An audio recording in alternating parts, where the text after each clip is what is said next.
Assalamualaikum warahmatullahi wabarakatuh. Halo semuanya, perkenalkan nama saya Anissa Nurluzana dari kelas 1I dengan NIM 666225014. Dibuatnya video ini adalah untuk memenuhi tugas UAS mata kuliah pengantar ilmu politik. Dalam video ini saya akan membahas mengenai pemikiran dari Santo Thomas Aquinas mengenai hukum dan politik.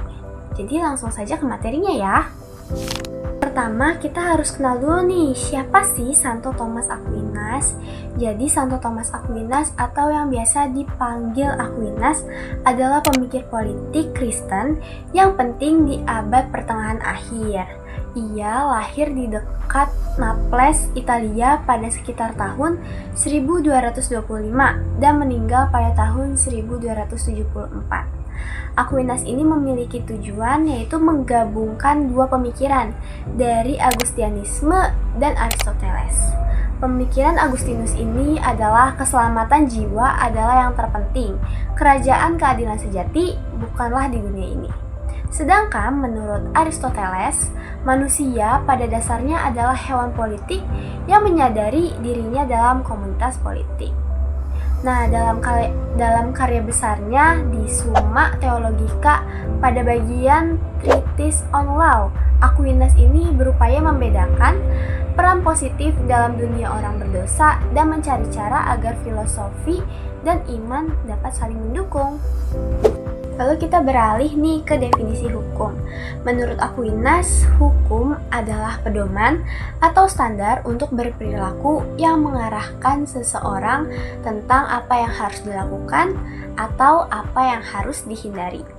Hukum dalam bahasa Latin adalah ligare atau lex, yang artinya mengikat, mencerminkan dari fungsi hukum tersebut tersendiri untuk mengikat seseorang pada suatu tindakan. Aquinas juga menegaskan bahwa akal adalah sumber dari pedoman dan standar ini. Akal mendorong seseorang untuk melakukan tindakan. Saat seseorang menetapkan sesuatu, akal ini menentukan langkah-langkah yang diperlukan untuk mencapai tujuan tersebut. Oleh karena itu, agar suatu keputusan dianggap memiliki kekuatan hukum, maka keputusan tersebut harus dipandu oleh akal. Apakah hukum selalu untuk kebaikan bersama?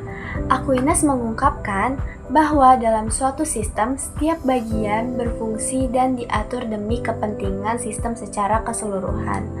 Dalam konteks sosial, individu dianggap sebagai bagian dari suatu keseluruhan yang sempurna, yaitu komunitas atau masyarakat. Maka dari itu dapat disimpulkan bahwa hukum sebagai pengatur harus secara khusus berfokus pada kesejahteraan dan kebahagiaan seluruh komunitas, bukan hanya untuk kepentingan suatu individu atau beberapa oknum atau individu saja.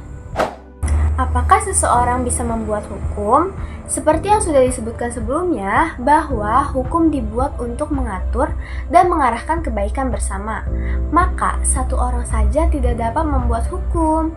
Oleh karena itu, kewenangan untuk membuat hukum harus melibatkan seluruh rakyat atau komunitas, atau seseorang yang memiliki tanggung jawab untuk mewakili suatu rakyat.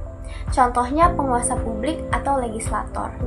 Hal ini dilakukan karena dalam segala hal tanggung jawab untuk mengarahkan sesuatu menuju tujuannya harus berada di tangan orang atau entitas yang memiliki tujuan tersebut sebagai sasarannya.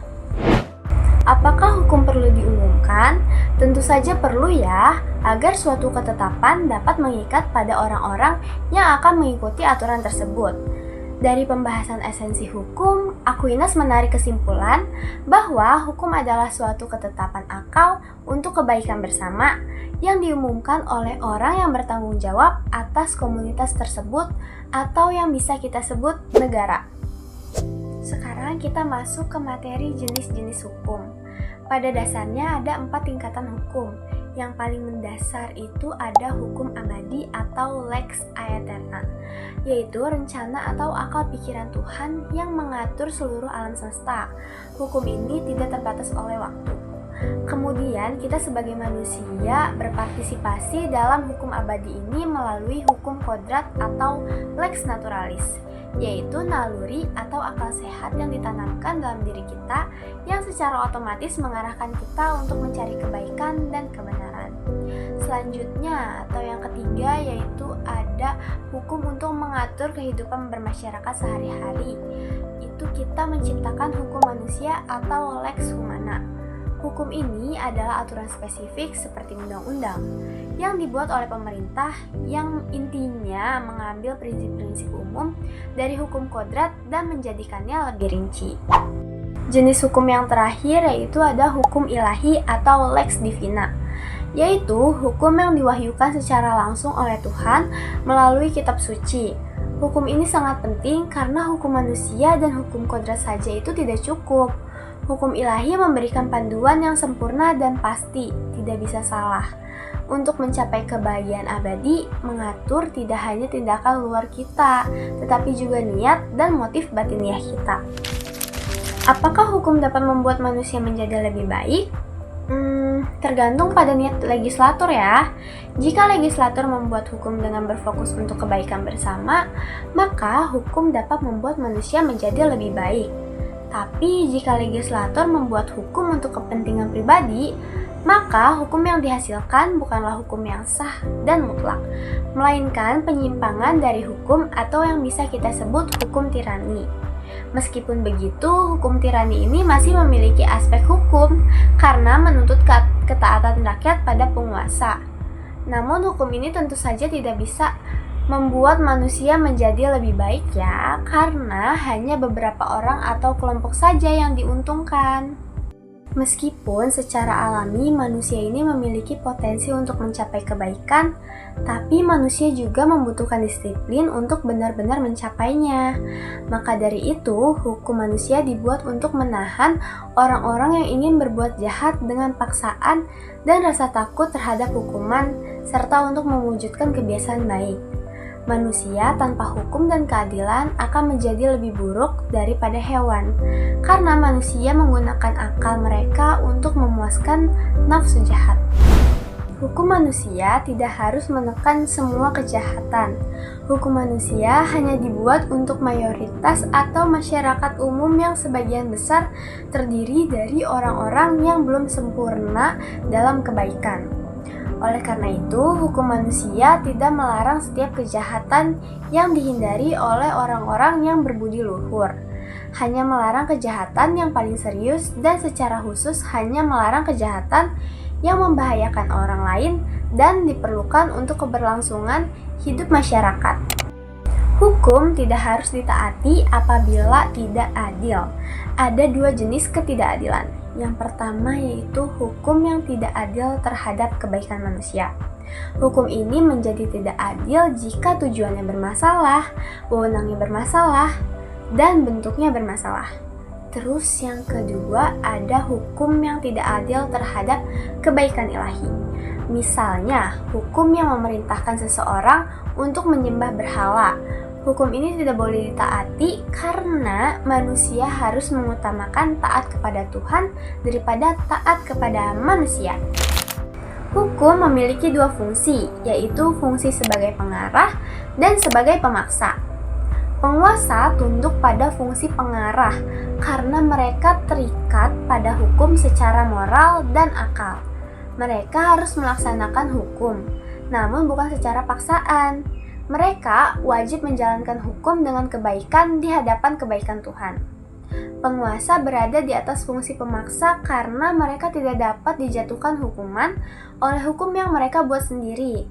Namun penguasa juga berada di atas hukum karena mereka dapat merubah, mengabaikan, dan membebaskan hukum sesuai waktu dan tempat asalkan tindakannya rasional dan beralasan.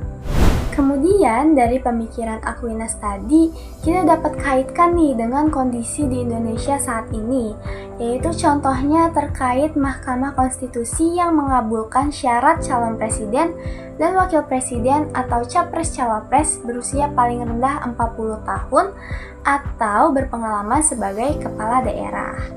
Perubahan syarat calon presiden dan wakil presiden tersebut merupakan pertentangan dari penjelasan hukum Aquinas nih, karena hukum tersebut dianggap dibuat untuk kepentingan beberapa oknum demi mencapai tujuan yang tentu saja bukan untuk kebaikan bersama. Dan juga ada contoh lain seperti korupsi-korupsi, karena korupsi juga itu dibuat untuk kepentingan beberapa oknum saja, bukan untuk kepentingan bersama.